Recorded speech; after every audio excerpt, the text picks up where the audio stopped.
Ano po masasabi ninyo sa mga paratang ni Antonio Trillanes na isa daw si BBM na nasa likod ni VP Sara? Hindi ko nga po malaman kung saan nanggagaling po yan. Alam niyo po, yung si Trillanes, kung titingnan niyo po ang record niyan sa katotohanan, below sea level po. Isa yan si Trillanes sa mga nagsasabi na, di ba noon, dinimanda pa niya ng SMNI ng libelo at cyber libel, ngunit napawalang bisa rin po ng korte. So wala lang po, alam nyo, medyo yung mga baliw lang po ang maniniwala dito kay Antonio Trillanes eh. Yes, at tingin niyo po ba, kasi marami pong naging reaction po ng ating mga kababayan. Nakita po nila na tingin niyo po ba na hindi dapat paniwalaan ang mga naging pahayag ni Antonio Trillanes? Opo, wala pong kredibilidad. Yan nga po ang kinatataka ko sa mga ebidensya at mga saksi nila laban kay Vice President Sara Duterte. Puro walang kredibilidad po yan eh. At yan pong mga taong yan ay tinatap lamang upang sirain po ang reputasyon ni Vice President Sara Duterte. Ngayon po, ang mga kababayan naman po natin ay hindi naman po mga mangmang. Alam po nila ang pagkakaiba ng katotohanan at ng kabulaanan. At talaga pong nire-reject po, isinusuka ng ating mga kababayan itong mga pahayag ni Ginoong Trillanes. Tingin po ba, attorney, na dapat pang busisiin ang salin ng ating Vice Presidente simula pa ng kanyang Vice Mayor, pagiging Mayor pa siya? Anong tingin niyo na dapat gawin? Hindi po. Hindi po, Sir Franco, Sir Adbar. Mali po yun. Sapagkat ito pong dinidinig po ng House Justice Committee ay tungkol po sa impeachment kung may sufficient grounds para i-transmit po. Yung noong Vice Mayor po at Mayor, si Vice President Sara Duterte, hindi po siya impeachable official noon. Alam niyo po, bibigyan ko kayo ng isang ehemplo kung bakit hindi dapat yan. Parang ako po, halimbawa, inaway ako ng misis ko. Sasabihin niya, uy, noong 1995, apat-apat ang girlfriend mo. Hindi ko pa naman siya asawa noon. Hindi ko pa nga siya kilala noon. So, ganun po yun eh. Ano pong koneksyon ng mga SALN ng isang hindi impeachable official at that time dito po sa mga grounds for impeachment. At klarong-klaro po, kaya inuungkat lamang po yan para again, ay sirain po ang reputasyon ni Vice President Sara Duterte. Opo, attorney, magandang umaga. Si Admar po ito. Tapos, pinapamukha pa nila na hindi pala milyonaryo lang si hindi pala ordinaryo ito si VP Sara. Bilyonaryo pala ito. Kinwenta lahat yung pagpasok, paglabas, in-add up at umabot sa bilyong-bilyong piso. Tama po ba ang gano'n na pagbasa sa pera ng isang individual po na nasa kanyang bangko, attorney? Mali po yan at ginawa na po yan kay Chief Justice Renato Corona noon na maling-mali po. Bigyan lang naman po natin ng isang ehemplo. Halimbawa, meron po akong 100,000 sa bangko. Nag-withdraw ako ngayon ng 50,000.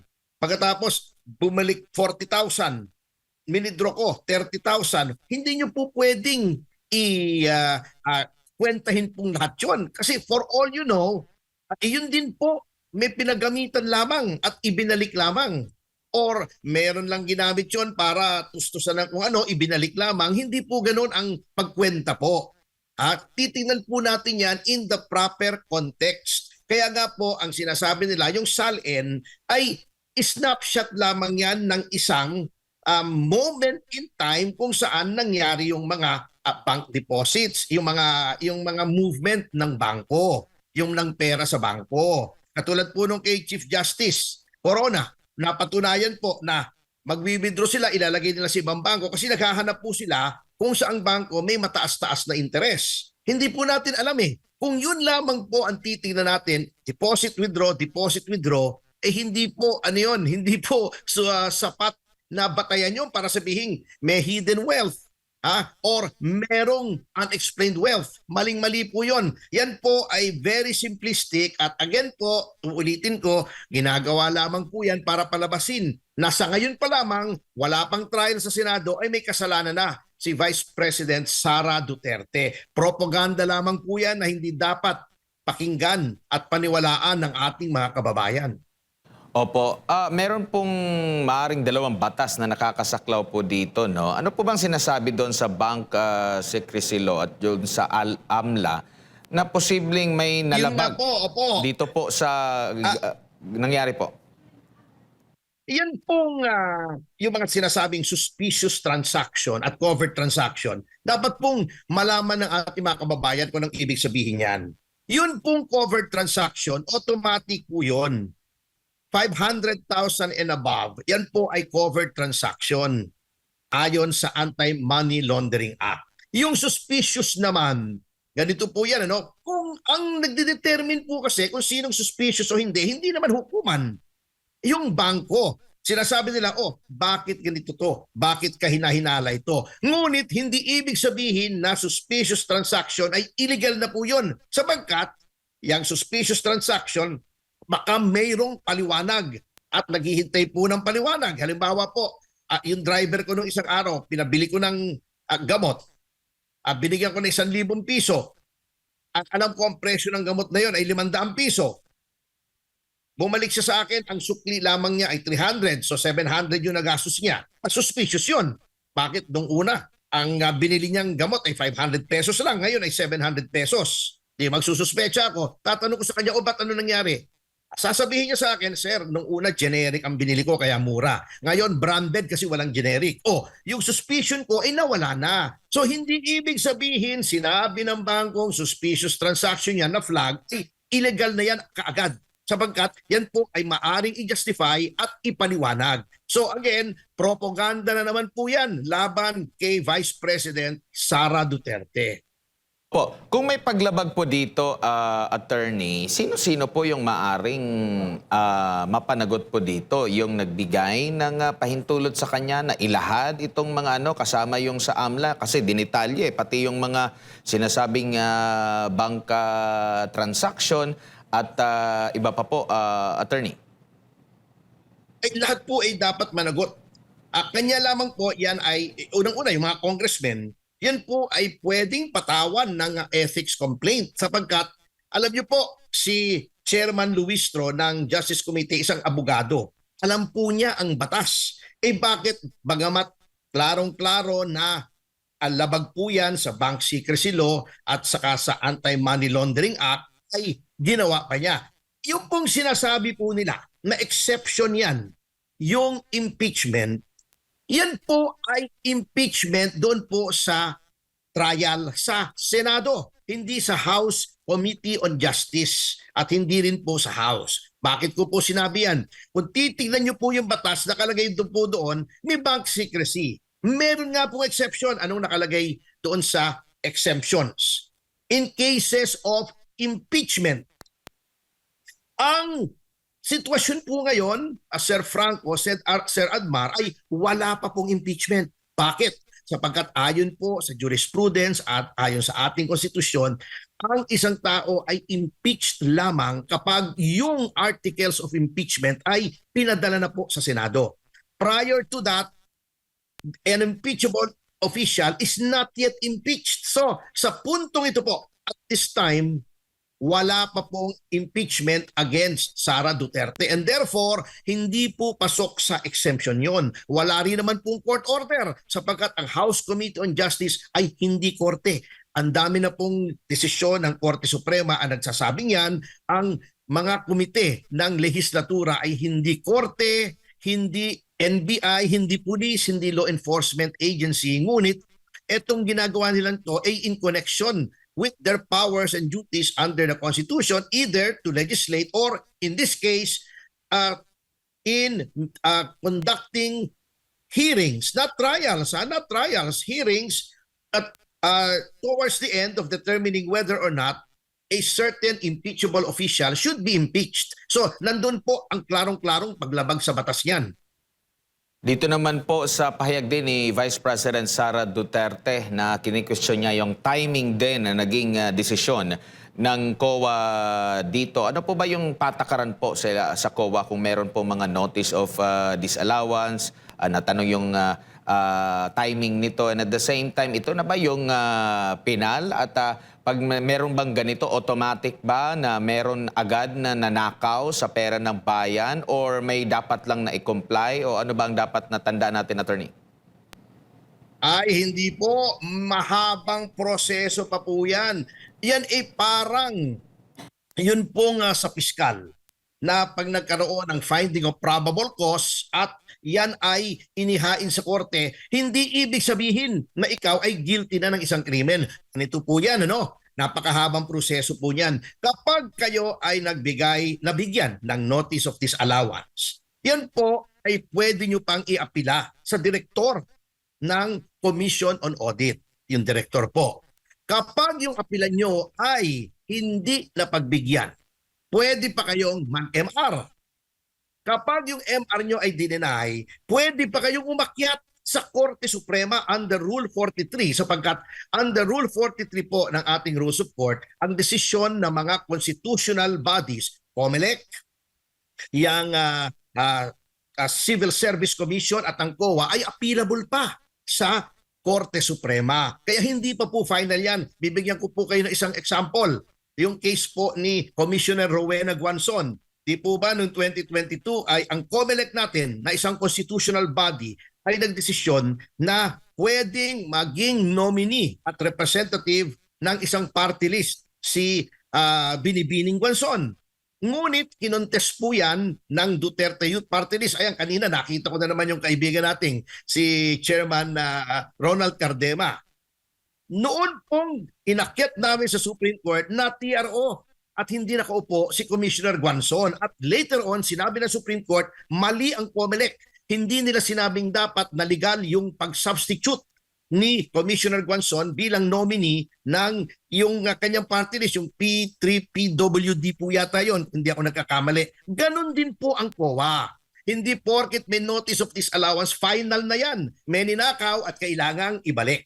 Ang makakasabi lamang po na pinalyan at talagang may problema at kailangang ibalik yung pera ay walang iba kundi ang kataas-taasang hukuman kapag inapila na po under Rule 43. So yung sasabihin nilang may notice of disallowance na ngayon at merong liability si Vice President Sara sa pera ng bayan, isang malaking kasinungalingan po yan. Hindi po ganyan ang proseso ng ating batas pagdating po sa Commission on Audit. Opo. Dito naman po sa pagbusisi sa kredibilidad ng sinasabi nilang research person or witness, matatanda natin sa mga pagdinig, no? Common na mga pagdinig o regular na mga pagdinig dyan sa Kamara, sasabihin agad nila na dapat bubusisiin bago bigyan ng pagkakataon na makapagsalita dyan, no? Pati nga sa Senado, di ba? Kaya nga medyo natagalan na mag-imbestiga doon sa mga pahayag ng 18 Marines. Pero dito naman po sa pagpayag nila na makapagsalita yung ilang mga resource person at nagtangka yung ilan sa mga mambabatas na questionin yung kredibilidad, pina-strike out dahil hindi naman daw nila roll daw yung ganun kasi sa Senado daw po yung pagko-question na dito sa mga nagiging witness o resource person po nila, attorney. Alam niyo po, natatawa na lamang ako minsan dito kay Chairman Luis Tro na sinasabi niyang hindi yan dapat dyan sa House Committee, dapat yan sa Senado. Ang timano po, Sir Admar, Sir Franco, ang timano hindi na dapat pinatestify si Madriaga dyan sa House Committee. Kasi po, katulad nga nung sinasabi nung iba, and I agree with that, kasama na po rito si dating Justice Ascuna. Yan pong hearing ay hindi trial. Para lamang yan preliminary investigation ng piskal. Preliminary investigation po ng piskal, di ba, magpa-file po kayo ng complaint affidavit. Tatanong lang, ikaw ba ito? Pirma mo ba to? Sinusumpaan mo ba to na ito ay katotohanan? And then tapos na. Then pasasagutin yung kabilang party. Kung merong counter affidavit, kung nag-reply yung complainant, may rejoinder. Doon lamang po ibabase. Kasi nga, sufficiency of ground lamang. Hindi po full-blown trial yan. Hearing lang po yan. Probable cause lang.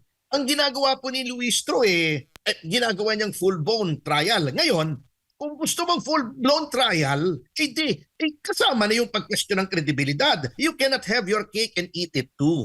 Ang nangyayari po kasi dito sa mga tumutulig sa kay Vice President Sara Duterte, mga ipokrito mga double standard, mga doble kara. Pagka pabor sa kanila, yung pagbebenda law, sige sila. Pero when someone like Representative Marcoleta relies on their flawed procedure at sinasabi niyang, ginagawa mo ng trial, hindi na hearing. So, questioning ko na yung kredibilidad. Ayaw naman nila. Yan po kitang-kita na talagang ginagamit lamang itong hearings ng House Committee on Justice para gibain ang pangalan ni Vice President Sara Duterte. Kapag sila ang lumalabag, okay lang. Pero pag pinapatulan yung kanilang paglabag at nagre-rely po ang isang tao doon sa ginagawa nilang kapalpakan, pinapatulan, kumbaga nagra-ride on lang naman si Representative Marcoleta O ayaw naman nila. So, anong kaipokrituhan yan? Opo, attorney, ang sabi rin nila na dahil nabanggit sa desisyon, recent na desisyon ng Korte Suprema, may kaugnayan dito sa impeachment hearing laban kay Vice President Sara na dapat mayroong due process. Mayroong due process pa ba yung ganon na hindi nga ma-question yung kredibilidad? Tapos meron pa silang gusto na mag-attend ang pangalawang Pangulo at ang kanyang legal team sa Committee on Justice hearing na yan. Pero nung nagsalita si Marcoleta, si Nazal, si Congressman Suntay para questioning nga, rejected lahat. So anong i-expect natin pag nandoon yung pangalawang Pangulo na siyempre kukwestiyonin yung mga sinasabi ng mga aligasyon, hindi nila ma-question kasi sasabihin lang din naman na, ay, sa Senado po yan, attorney. Alam niyo nga po puro kaulaluan po yung ginagawa ni Chairman Luistro at ng majority dyan sa committee na yan. At po, yan sinasabi ng Korte Suprema na due process. Due process is the right to be heard. Yan pong due process na yan ay ginagawa nila pang justify na sinasabi lang, sabi ng Korte Suprema, due process, kaya nagtatrial kami rito. Wala naman pong sinasabi ng Korte Suprema na due process is only satisfied if you have a full-blown trial. Ang sinasabi lamang po, the only requirement of due process is that the person being accused of wrongdoing or crime be given the right to be heard. At didinggin, ano po ba nangyari? Di po ba?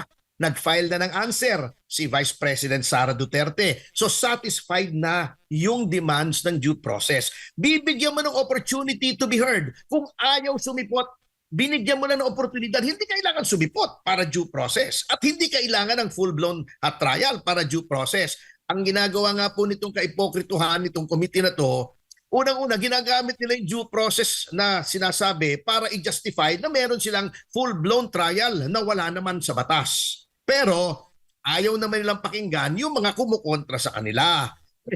Yun pong sinasabi nila na dapat daw sumipot si Vice President at pagka hindi siya sumipot, it should be taken against him. Kahipokrituhan na naman yan. Bakit si Laila De Lima nung nag-hearing tungkol sa Bilibid drug trade ni Anino ni Laila De Lima, hindi siya sumipot? Napaka-importante nun para sa kanya, di ba? Ang pinag-uusapan doon, marami, yung Jonel, yung Saba, nagsusubukan ng Saba, bakit hindi siya sumagot? Hindi naman siya sinabihan na, bakit hindi ka sumagot? Hindi naman siya pinipilit na umapir doon sa hearing ng Bilibid drug trade. Si Luistro, di ba? Itinago niya yung asawa niya. Di ba? In-exercise niya yung option to remain silent. Ano nga yun obstruction of justice pa nga yung tutuusin yung itatago mo yung asawa mo, di ba? Yan po ang sinatawag nating double standard at kitang-kita po yan sa majority, sa chairman ng House Committee on Justice at sa mga miyembro nito. Kaya akin pong ako pinananawagan sa ating mga kababayan, tingnan nyo po yung pagmumuka ng mga nandyan sa House Committee. Yan po ang mga tao, mga elitista, mga naghahari-harian na sinasabing sila daw ay kinatawan ng taong bayan, ngunit pinipigil po nila, sinisira nila ang gusto ng taong bayan na maging pangulo sa 2028. Kaya tandaan niyo po mga pagmumukha niyan. Lalo na si Terry Ridon, hindi naman mahirap tandaan yung mukha niya, napakalaki ng mukha.